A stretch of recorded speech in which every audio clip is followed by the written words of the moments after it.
Donald Trump made good on his promise to hike up tariffs on Chinese goods Friday, right in the middle of negotiations between both sides in Washington. So I have no idea what's going to happen. I did get last night a very beautiful letter from President Xi.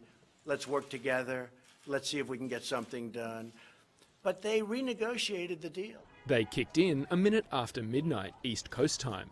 Hours later, China didn't have much to say, with Beijing saying it, quote, deeply regrets the decision, but that it would take countermeasures. The country's Commerce Ministry didn't say what those would be. Trump announced the duty hike earlier in the week, after news that China had backtracked on nearly all its promises in a draft trade agreement.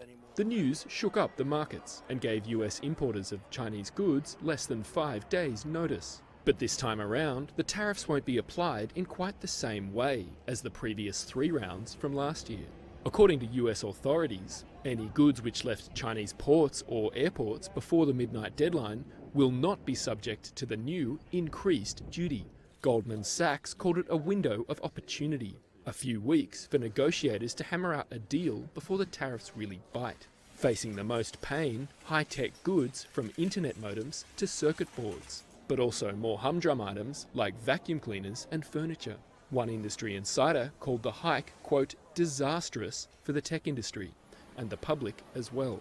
Trump has hinted that the tariffs are paid by China, but economists say, actually, it's US businesses which end up footing the bill, eventually passing the costs onto shoppers in the form of higher prices.